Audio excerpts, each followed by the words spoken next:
ఏపీలో పంచాయతీరాజ్ రోడ్లకు మహర్దశ పట్టనుంది. వైసీపీ ప్రభుత్వంలో గత 5 ఏళ్లుగా మరమ్మతులకు కూడా నోచుకోకుండా ఛిద్రమైన రోడ్లకు మోక్షం లభించనుంది.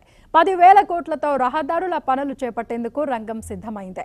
ఉపాధి హామీ పథకం కింద మెటీరియల్ నిధులతో ఒక్కో నియోజకవర్గానికి 10 కోట్ల చొప్పున నిధులతో సిమెంట్ రోడ్లు నిర్మించాలని నిర్ణయించారు. ఆయా పథకాల కింద మంజూరై ఇంకా ప్రారంభం కాని రోడ్లకు త్వరలో టెండర్లు పిలిచి పనులు ప్రారంభించనున్నారు. గతంలో పనులు మొదలై వైసీపీ ప్రభుత్వం బిల్లులివ్వక నిలిచిపోయిన రోడ్లకు సంబంధించి కాంట్రాక్టర్లతో చర్చించి వారికి బిల్లులు చెల్లించడం ద్వారా పనులు ప్రారంభించాలని భావిస్తున్నారు. వీలైనంత త్వరగా రాష్ట్ర వ్యాప్తంగా దెబ్బతిన్న రోడ్లను బాగు చేయాలని CM Chandrababu, deputy CM Pawan ఆదేశించారు. భారీ వర్షాలకు రాష్ట్ర వ్యాప్తంగా దెబ్బతిన్న పంచాయతీరాజ్ రోడ్లకు మొదట మరమ్మతులు చేపట్టాలని పంచాయతీరాజ్ గ్రామీణాభివృద్ధి శాఖ నిర్ణయించింది.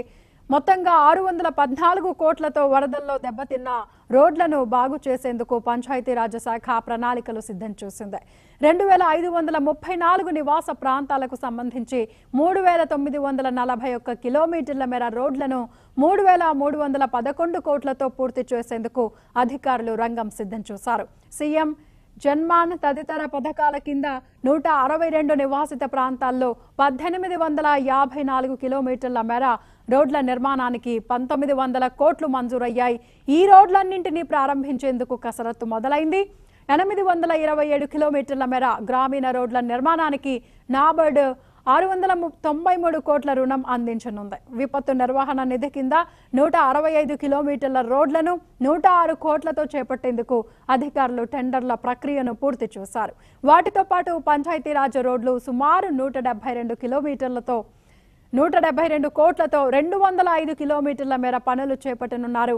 దెబ్బతిన్న బీటీ రోడ్లు గుంతలు పూడ్చేందుకు 4635 కిలోమీటర్ల రోడ్ల మరమ్మతులకు 1122 కోట్లు ఖర్చు చేయనున్నారు. 16627 కిలోమీటర్ల మేర రోడ్ల నిర్మాణానికి 7312 కోట్లు ఖర్చు చేయడంతో పాటు మరో 2000 కోట్లతో గ్రామాల్లో ఉపాధి మెటీరియల్ నిధులతో సిమెంట్ రోడ్ల నిర్మాణం చేపట్టనున్నారు. మొత్తంగా 10,000 కోట్లతో రోడ్లను బాగు చేసేందుకు చర్యలు తీసుకున్నట్లు అధికారులు తెలిపారు.